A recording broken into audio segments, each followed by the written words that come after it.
Let's start off with basic introduction. Tell us your name, where you're from, and for those that might not know, how would you describe the sound of the music that you make?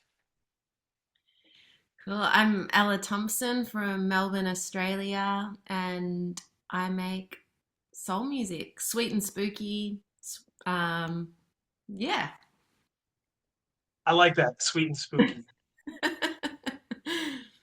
Now, you've got your debut 45 on Mr. Bongo Records, Change of Heart, Promise to Keep. Mm. Talk to us about the creative process behind this 45.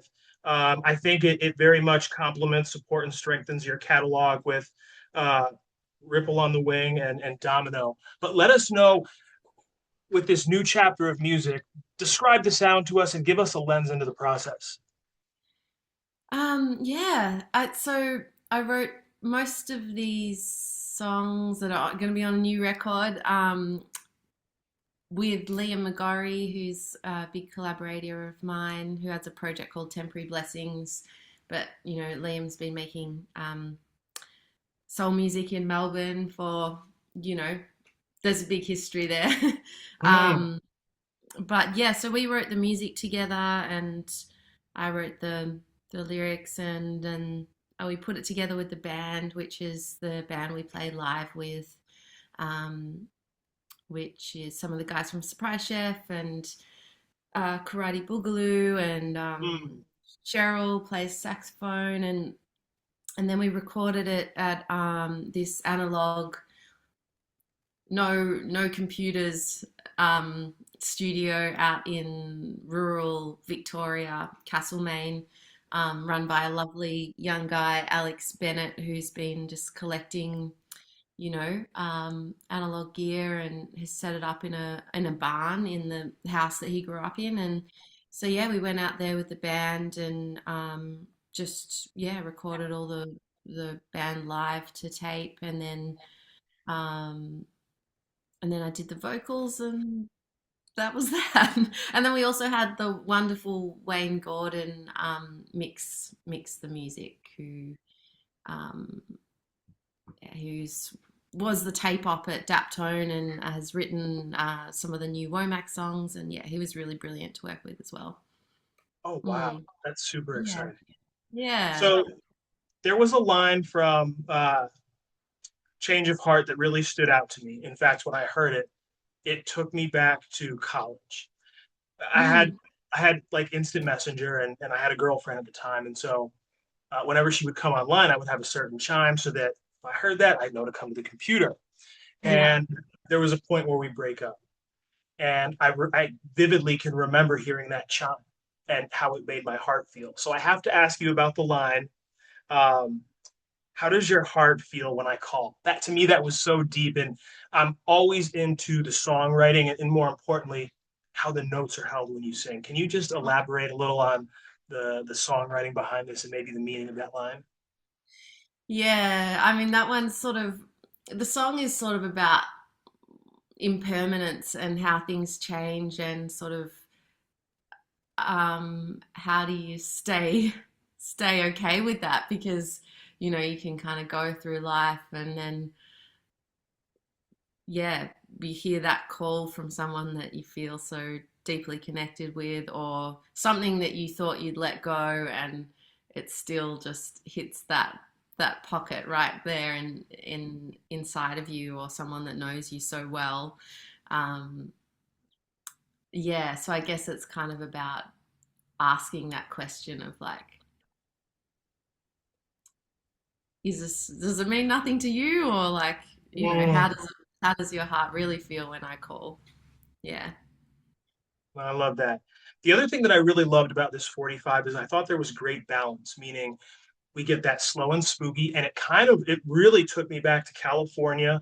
Let's just Mm. call it maybe lowrider soul for a little bit, maybe sweet soul, but it very much hit a certain point, and I said, "Oh, this is one of those records," and that is a Wow. compliment because I think that a lot of people in the soul scene strive to hit certain marks, and I said, "Ooh, this young lady is from Australia, but she's got soul. She has that feel, and I always talk about there's more than just listening, it's the way you feel the music. So you knock this one out of the park, but talk to me about the song selection because even on the flip side, we get something that's more up tempo. There's some nice Mm, movement to it, and it's refreshing in contrast to the first song. That's a little yeah. slow and spooky, like you said. So how did that pairing come about to make this perfect, sweet 45? Yeah, well, I mean, there's quite a I love ballads and like, letting your voice breathe, and that's why I love, sweet soul and um falsetto singing and that kind of lightness. And I love, Barbara Mason and Mm, the way she's not like a big singer, she's sort of the range of her melodies are often like, within an octave or something like that, and it's just like nothing more needs to be sung. It's yeah, like, Barbara Mason and yeah, so many crew. But yeah, I think uh Change of Heart, and then yeah, Promise to Keep. I guess we wanted a little bop, and for me there's this sort of paradox of in the lyrics of a promise to keep, of something that you're like making a commitment, yeah, like a commitment to something or to someone, and then change of heart is like the impermanence, and that even if you make these commitments that things can change. So for me, I'm really interested in that like bittersweetness to music, and yeah. that things contain their opposites and those opposing forces. And yeah, so lyrically, I was like, Change of Heart and Promise to Keep, that kind of works as an AB because, yeah, it's about commitment and then impermanence. And then also, I guess, the feel of the song as well. That's perfect. How did you choose Mr. Bongo? Because when I think of soul music, I think of Bongo as more of some of the more reissue stuff. And we don't see new artists putting records out on Mr. Bongo. So why was that the right label for this record? Well, yeah, like there's obviously like I admire so much of the music that's been, put out on Penrose and Daptone and Coal Mine and so many, and Mr. Bongo. But for me, like, it's not so much about having like the dream thing of, it's about having people that really want to work with you, and a team, and people that are music people.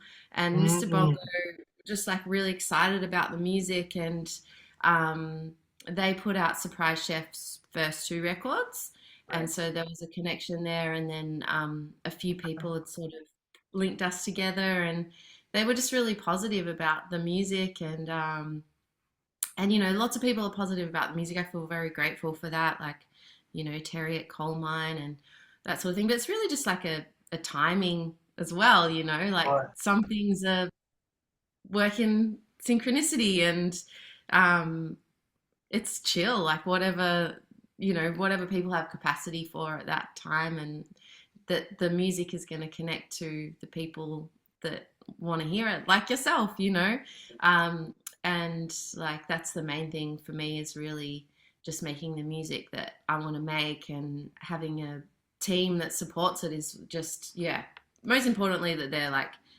music people, Hmm. Yeah. you know. And Mr. Bongo, reissued the silvers, and so they have uh, obviously a love for soul music, but maybe it's a new venture for them too, Right. um, to work with more original soul music. So yeah, I'm stoked. Yeah.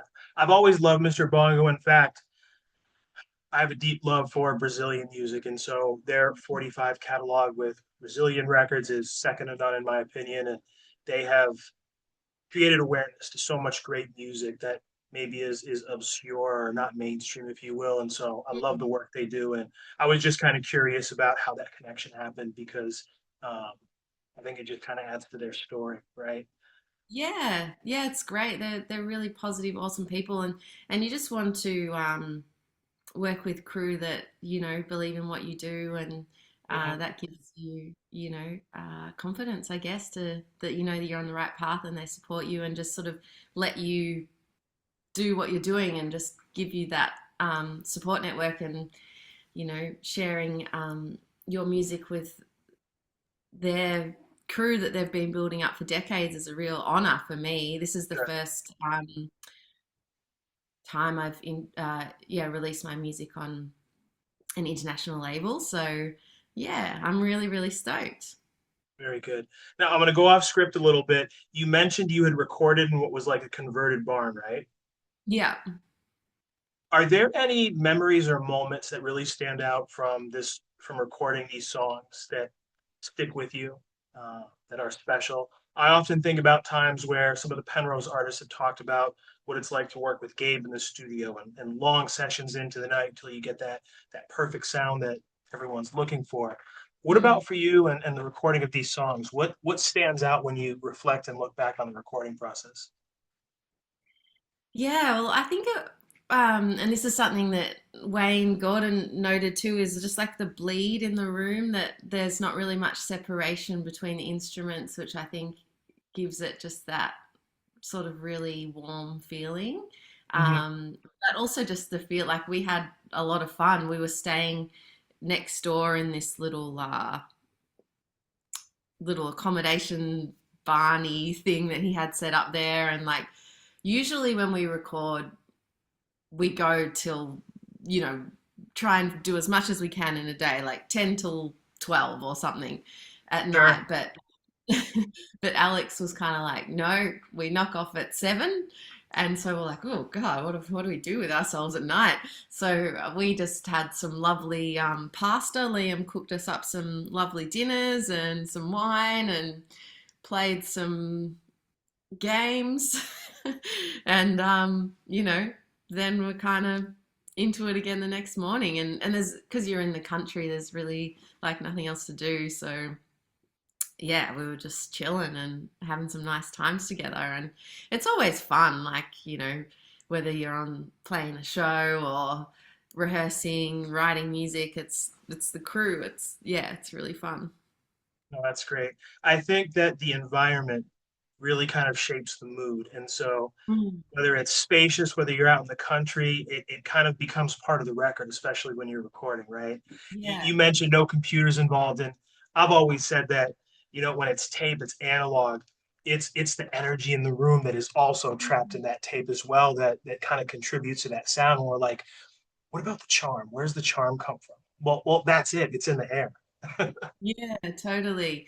And we just did a few takes of each song with the band, and Henry Jenkins is behind the controls. Henry is a wonderful engineer and producer who records all of the College of Knowledge music, and he's also the bass Mm. player in Love that sound, Karate by the way, Kid. too. Yeah, yeah. So yeah, and he also does Frolin Music Library, um, who did the my first EP mini album Domino with. So Henry's like a long time collaborator, and he's just like, Okay. yeah, such a incredible energy to have in the room. Just listening to the takes, and we do 3 takes or something, and he'll say that's probably it, or let's do another one.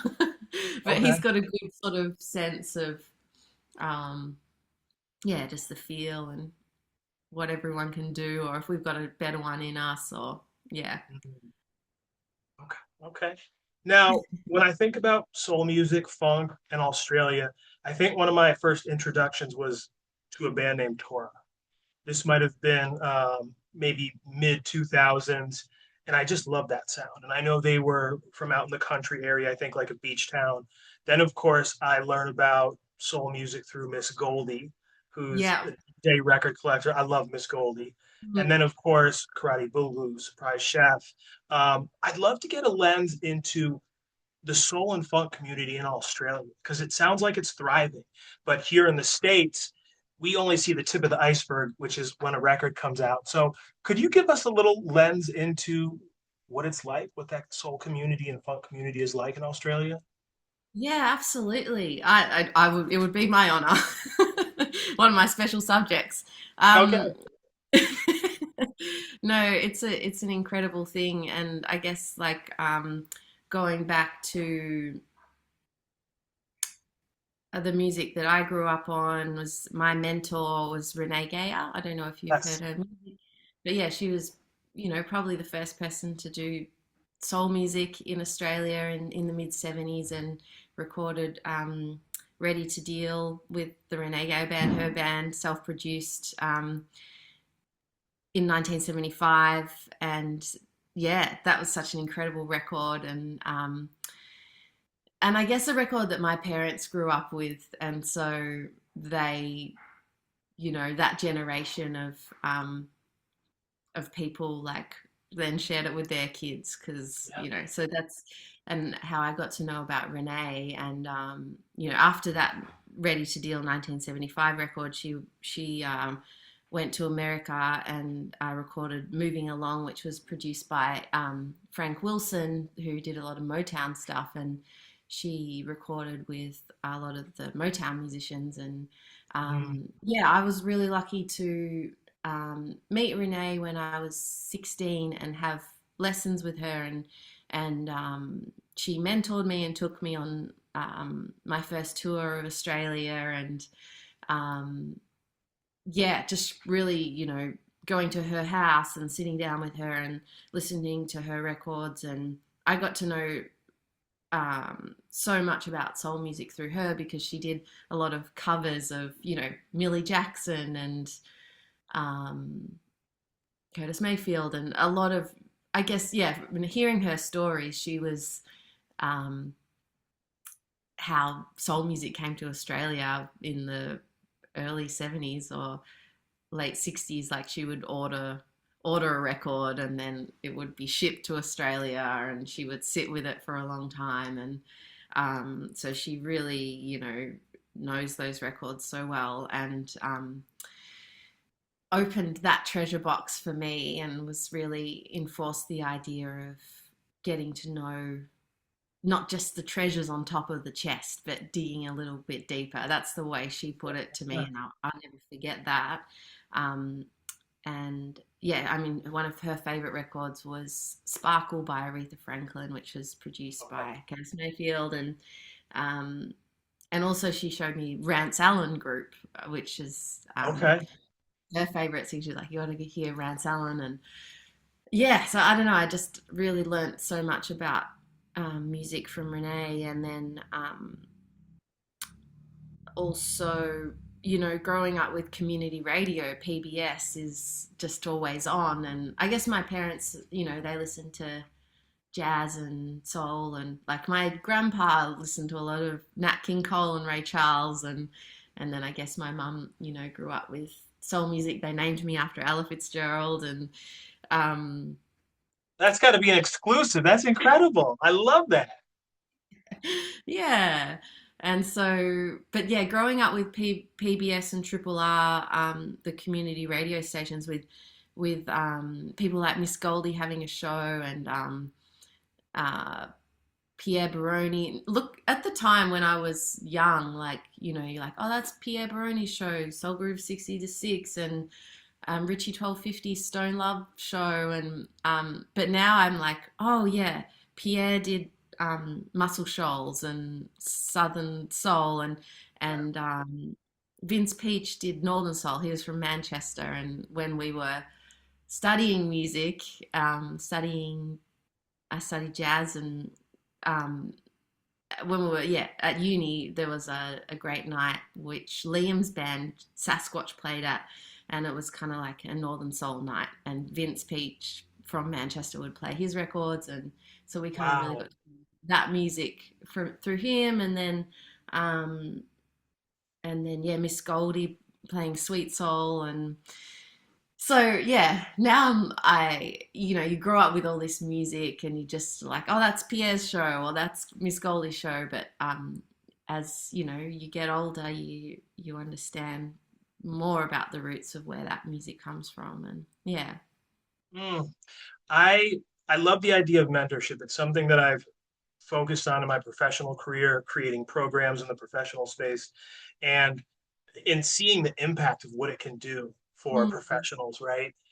It was something that I tried to bring into this space because I go from interviewing modern artists to those from the past, like a Bobby Wade or the Van Dykes, Rondalis Tandy. And there's something really special that I think happens with mentorship. I mean, it's one thing to be able to have access to the music, to watch documentaries and things like that, but to really learn from someone who's traveled that path that you're on right now, Mm. you can't really match that. What's the one thing you took from Renee that you still keep close to heart to this day? Maybe something about the way that you deliver when you're in the booth, you're recording, you're writing. Um, what would that be for you? Yeah, I guess so many things. Um, she was like, never sing Aretha Franklin. We're gonna, we're gonna take those records. We love them so much. Now put them in a box and lock away the key. No, Mm, that was one thing, but I think comparison is a big thing. You can compare the way you sing to so many of these incredible records. But for me, and I think Renee, it was just like, how do you find your own voice, so that you've internalized this music. It's so important to you, but how do you like respect the music without trying to like imitate someone else's voice, I guess. And that was something that, yeah, even from a young age, that Renee was sort of like, I can hear you've been listening to that record too much. And so, yeah, it's that fine line of, I guess, respecting the lineage and where things have come from, and then also, yeah, finding your own voice in that. For me, songwriting was the way to do that. I'm not saying I'm the most original person out there and I'm trying to, you know break all the rules or whatever, but like, I think just, finding your own words and that craft of songwriting. And I get so much from folk songwriters as well, Judy Sill, or just, yeah, storytelling, lyricism, and yeah. I love that. When I've talked to collectors that focus on rare soul from the past, and I ask them, what is it that moves you so much about this record, this music? Mm. They say it's the story that's being told. It's almost like a movie that you hear and you lock into what it is they're saying. And I call it the connection points because we can all relate to these records. It's what kind of grabs us and isolates us from whatever else is going around. And we hear that story, we relate to it, and sometimes it lifts our spirits. Other times Mm. we relate to it, and it's that rock that we lean on. And I think that's a really powerful thing what she shared with you because even thinking to records that were made in the 70s in Asia, it was because they heard Mm. American records and they tried to replicate or do their version of it. And Yeah. surprisingly, sometimes it never sounded anything quite like the original. But I said Mm. it's the charm that they captured in doing that. And so you kind of carving out your own lane, sounding unique, developing your own sound, and even the songwriting is really special because that's something that can't be taken away. And I think that's truly what defines artists and separates them from the competition, the others out there. I've always put a lot of emphasis on the uniqueness of someone's voice, the way that they deliver the words, and how it Mm. kind of dances on top of the instrumentation. Um, and that is something that I absolutely. The minute that I heard that record, I immediately reached out to Coburn. I'm like, hey man, I need you to connect me with this young lady. This one is special right here. We got to talk about this one because not everybody can hit that sound, and you really nailed it. And then I think for me, it was going into the catalog, and I said, Ripple on a Wing. I'm like, I'm listening to this for the first time in 26, but that came out in 24. Mm. And then you listen to Domino, which dropped in 23. What's something that you have learned from each one of these chapters when you release a record What are you are taking with you from one album to the next? And there was a little bit of a break, I believe, between Ripple on a Wing and then, of course, this last 45. Mm. What have you taken with you to kind of create that best version of you that we are hearing on the 45 from those records? Yeah, I think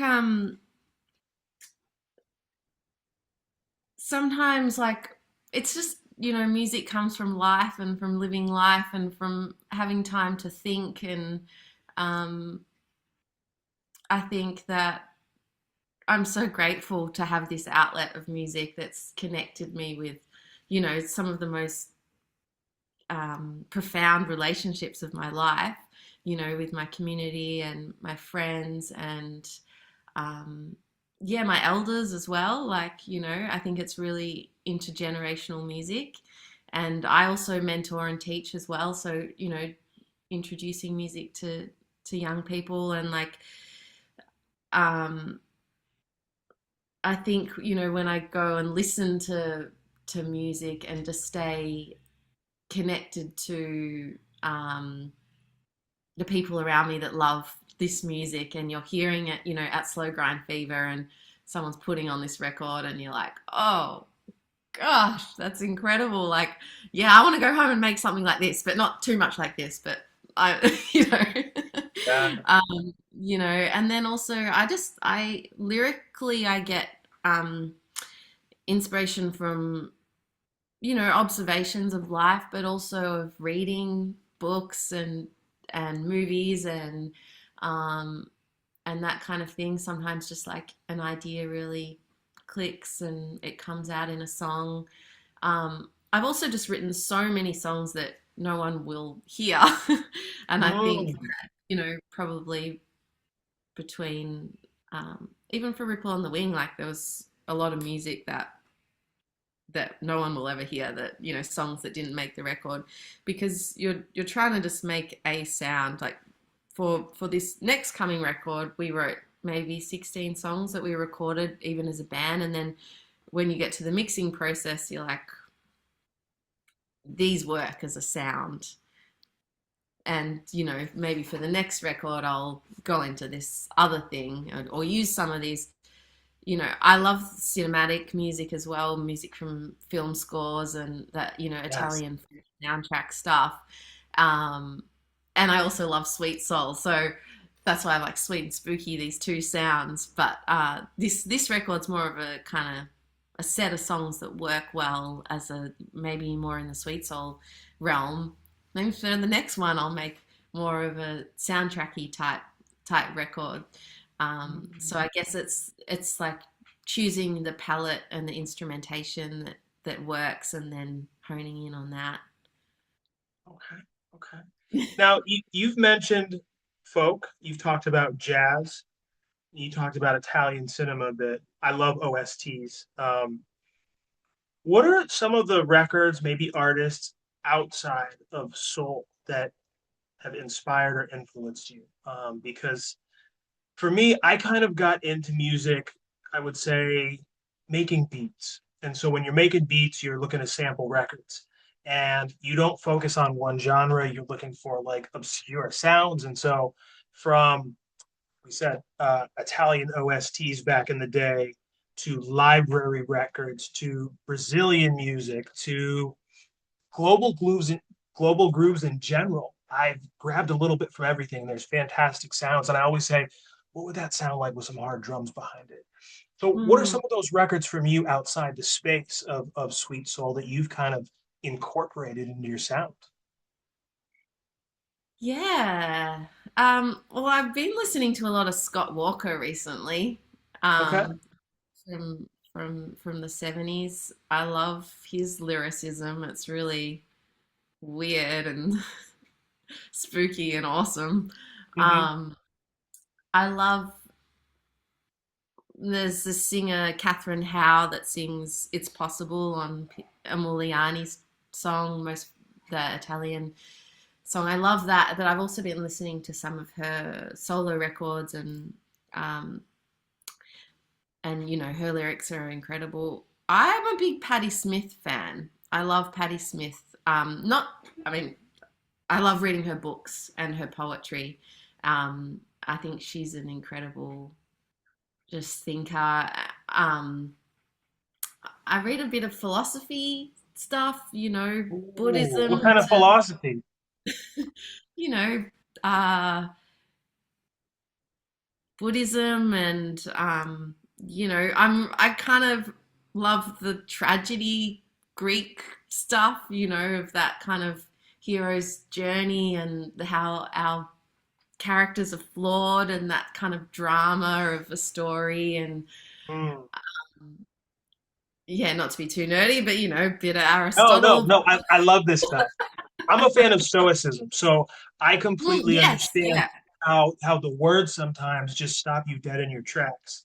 It Mm, makes you think and reflect, and then it's kind of a launch pad, right? It's like, yeah. ooh, so Yeah, there's a song on this next record that was influenced by the myth of Narcissus and the Caravaggio painting of Narcissus in the pool where the boy is like drowning in his own reflection. And it's kind of about, you know, recognition and that loop of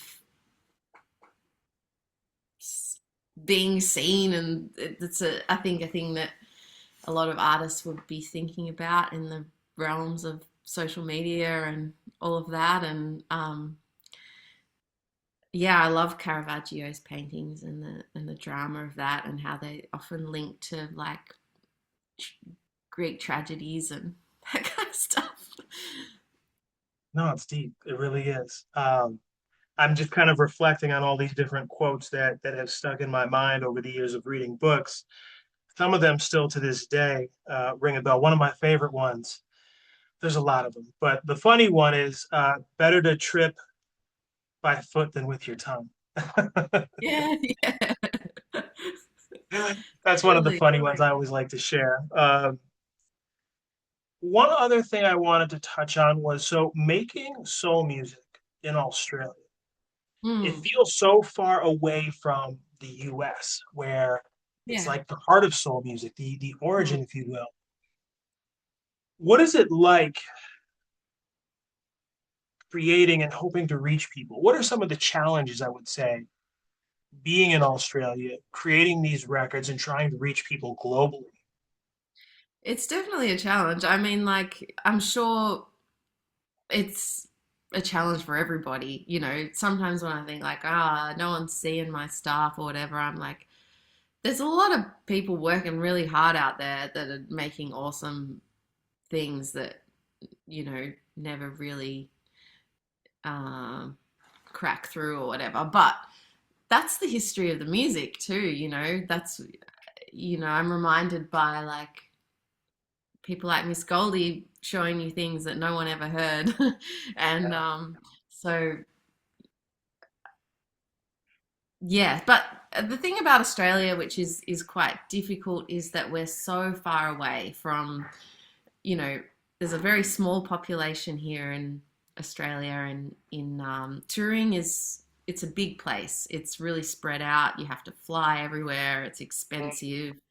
Um, so there are a lot of challenges of getting things off the ground and up and running, like um, and like there is this thing in Australia where people need to see it being accepted overseas before they can see it being accepted here. Really? Yeah, I mean, within like our small community, people are like, I don't care like about accolades or whatever, but like the broader Australian sort of, we're very much things have to be accepted and then we can, you know, which is, even with artists like um, Hiatus Coyote and who are from Melbourne too, and they really toured internationally before they toured in Australia. So but that's expensive, like to get For to the sure. US, to get a visa and stuff, it's like, oof. Um, so, but again, I'm very grateful for doing what I do, and there's challenges for everyone everywhere, but it'd be awesome to tour music. That's my favorite thing to do. Like, there's nothing else I'd prefer to be doing. But yeah, it's really great to be able to connect with an international team and hopefully build things up from the ground elsewhere. And um, but yeah, there are definitely challenges, but there is this sort of incubator of just great music here, Yeah. because we're just doing it ourselves. And I think because we also, if you're doing underground soul music, you kind of know that you're not going to be accepted by the mainstream in Australia. And so you just sort of think, well, we better just make the stuff we love then, and and then it connects with people like your good self somewhere, over the other side of the world, which is really awesome and wild. Yeah, I love that perspective. I think it's something that as fans we might not think about as much. And you're right. I Hmm. think there are challenges for all artists, especially on the indie scene when it comes to soul. Hmm. Um, the biggest thing is, I think what it boils down to for me, there's two sides of it. There's clearly the distribution, which is a Hmm. big part. And then it's like this platform of like almost diversification, um, collaboration, if you will. I've always said when we do things by committee, we go farther faster. And Hmm. surprisingly enough, whether it's sharing a stage, credits on the back of an album, those things Hmm. mean something and it matters. And what I will say about the soul community is that it's really great in building each other up. It's Hmm. one of the few spaces where the artists really will champion each other. And Hmm. I think about California. To me, California is like the Walt Disney World of soul music because Hmm. every weekend there's something going on. Um, it's just a hotbed. No place like it. I'm grateful that I've had the chance to attend some shows out there. I've got friends out there. I say all this to wonder, will we ever see you touring in the States and give me a lens into what's an Ella Thompson show like? um Yeah, well, I'll say what, like, I think back to, Renee Geyer and what she said to me. She's like, "Are you sure you want to do soul music? Because it's going to be really hard." Mm, um, and historically in Australia, it's very much a rock and roll country. And yeah, there's a big gap of no one making soul music here. Um, and then I guess in the early 2000s, there's a bit of a resurgence of it. But I think of people like Renee who were just like, I don't know how to do anything else. This is what I do. And, she just made this thing in the 70s and was difficult for her in America. It was a very different time as well then. yeah, And then coming back to Australia and there not really being that industry for it. But since then, there's been so many more underground labels, things like College of Knowledge and Hope Street, that have helped, Hiatus Coyote, that have helped really build Northside Records, in the last 25 years that have really helped build the underground of soul here. Um, so yeah, but the show for me, I love playing live. It's yeah, it's I have the band, rhythm section, horns, and what would it take for me to get on tour? I'm working on it. We do have some good like arts grants here in Australia, which have helped me to make my records too, and so I think that you know that the arts committee of the Australian government sees that as a challenge of artists to have a sustainable career. We really do need to get overseas because there's just a small little summer window here. And yeah, so this year I'm going to go to the UK and Europe, and then hopefully the year after that we'll go to the US. That's Yeah. fantastic. There's no place like Europe, I think, when it comes to embracing soul and the you call it the underground indie scene, if you will. Thriving, in my opinion, past, present, future. When I think about the soul records from the past that didn't get a lot of traction in the States, Mm. they got that second life, that breath of fresh air in Europe, UK, whether it was through the Northern Soul, now the Sweet Soul really picking up. Mm. Jalen Goda is another artist who's tearing it up, and he's from the UK. I've often Mm. heard artists say to me, I prefer touring outside the US because the fans, the way that they just embrace the music, even going back to when Daptone was first kind of coming out with their sound and Sharon Jones, the way that Mm. they described the shows and the way that the people came out to support them was just unbelievable. Yeah. I think about times here where I usually tell people or artists when they're like, "Hey, what do you think about Seattle?" I'm like, "Go to Portland." As much as I want artists to come to Seattle, it just doesn't seem to stick. Mm. I'll play my records out sometimes, and it's a really nice selection of music, but it's just like elevator noise to them. But Mm. it's something to talk over. And I'm like, do you all know what I just played?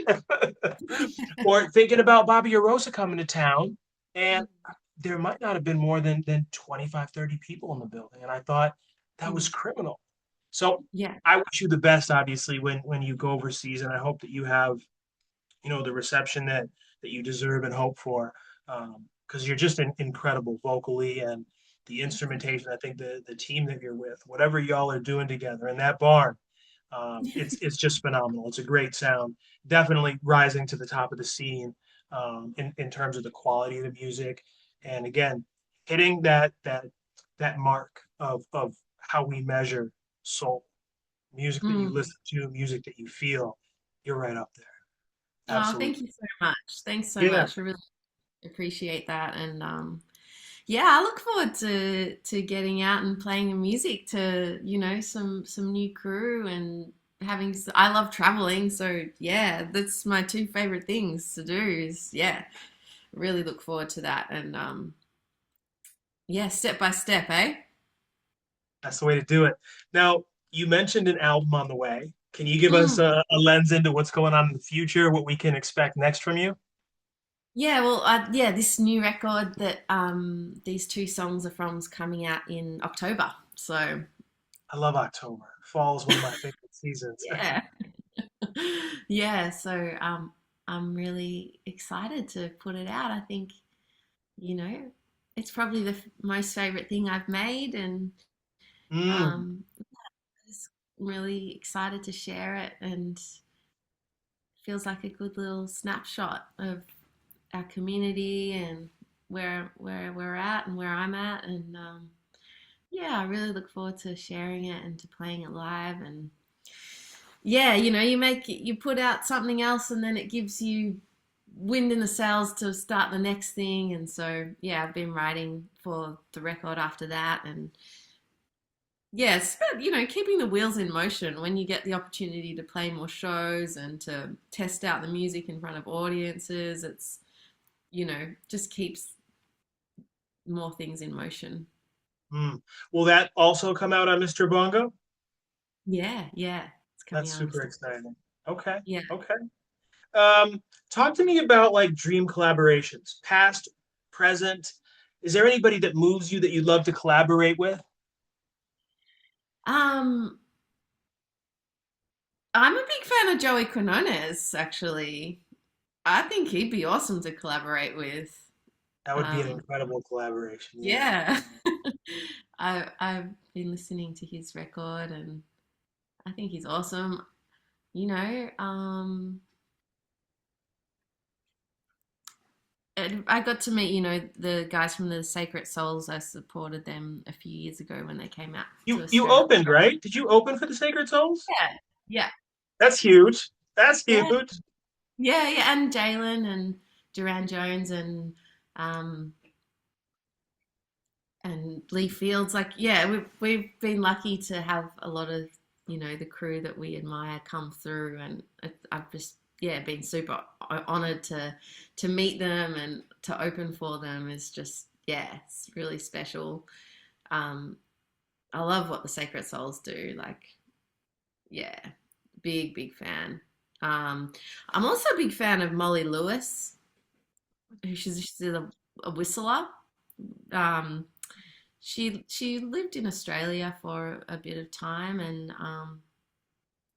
yeah, check out her music. I will. She's Yeah. up with like Tommy Brennick. Tommy Brennick, amazing. Oh, she's with Tommy on that label, Diamond She, West. I think he produced some of her music on her last record. Yeah. Okay. Yeah. Yeah. Tommy's incredible. Hmm. Yeah. Yeah. Um, Sven Wonder, I think, is amazing. Yes, I know that name. Yeah. Yeah. Um, yeah. They'd be Okay. cool people to collaborate with. That Oh, is a great, yeah, Paul selection of Diamond artists there. I love their records. You know, it'd be cool to see what they do in Europe, like how they're set up. And Yeah. yeah.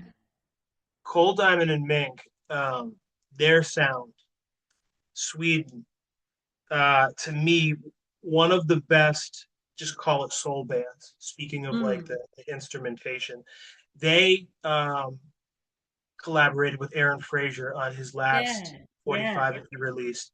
And to me, I just thought it was dreamy to see Cole Diamond and Mink with an artist that's not on the Timian label. And then Mm. you get someone like Aaron Frazier, incredible drummer, silky falsetto. Um, Mm. I'd love to hear you on a Cole Diamond and Mink record. Yeah. That Yeah. would just be incredible there. I have to ask this question. You mentioned all these folks that have come through. You've seen their stage presence. You probably got to converse backstage. What's something that you've learned from these artists? Because again, for artists in the States to be able to come out to Australia, that's a pretty big deal. To me, that's like a mark of success right there. I know what stage presence looks like from each of them, but I want to know from you, what's something that you've taken away from those experiences? Who's somebody that maybe moved you? Maybe there's something they shared with you that you've kind of put in the back pocket. Yeah. I thought because I supported Jalen and Gondor on his first tour here, Mm-hmm. and just seeing him every night was incredible. You know, he's one of the greats, I think. His way, you know, singing some of those like classic standards at the end of his show, that was wonderful. I think, you know, he's also just these are normal people just doing their thing, and Yeah. um the Sacred Souls are cold. I just thought I saw them again recently when they played at this big venue in Melbourne, and Josh is just calm. He's so calm and Mm. just commanding in that.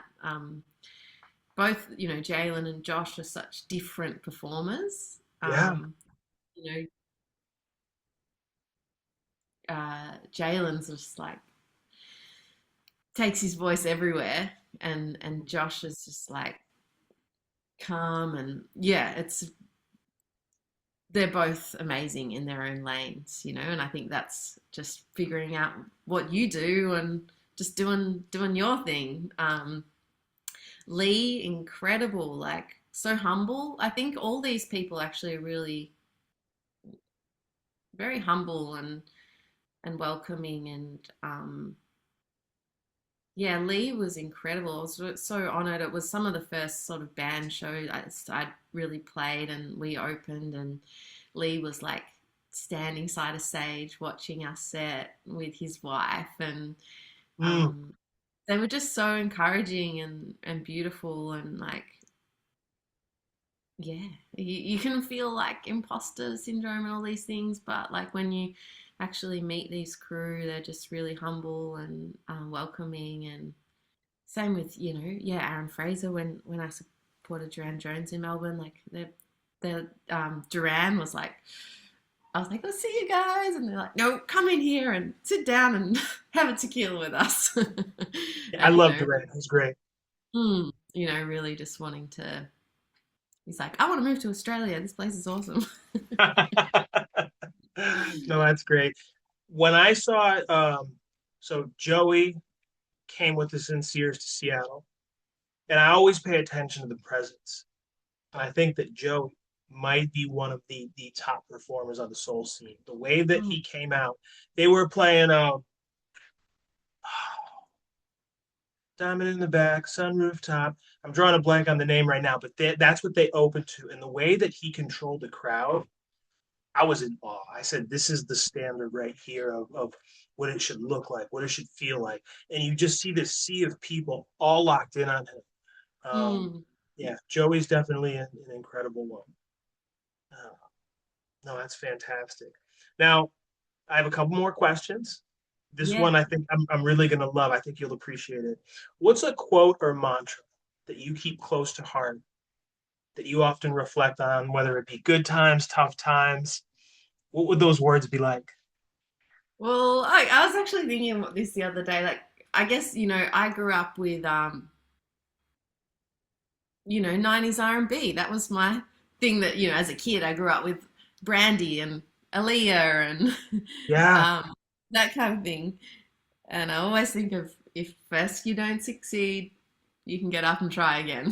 Mm, that's great words right there. I love that. And I love that you brought in like 90s R&B because when I was well, I listened to hip hop from the 90s, but the R&B wasn't too far along. And when we turn Mm, on the TV, whether it was MTV or BET, you kind of see them hand in hand. So I love that you pulled something from that's is that a Leah line? yeah, yeah, Yeah, yeah. okay.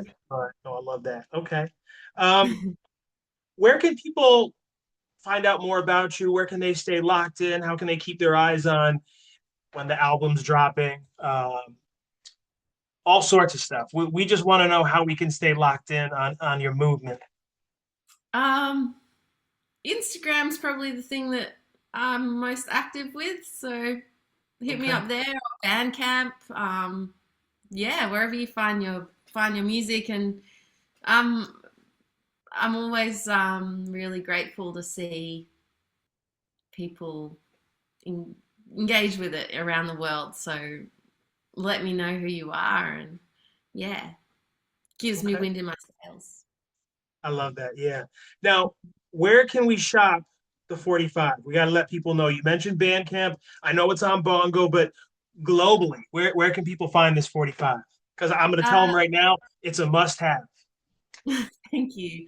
Yeah, Mr. Bongo, Bandcamp, and I'm sure it's distributed in record stores too. I've been getting things of people buying it, so it Good. must be Good. out there.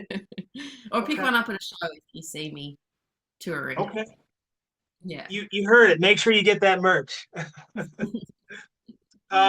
Last minute words for anybody that's viewing this right now. This will be on YouTube. It'll be streamed across social media for many years to come. So, what words do you have for those that are tuning in? Thank you for, taking the time and giving your attention to this. Yeah.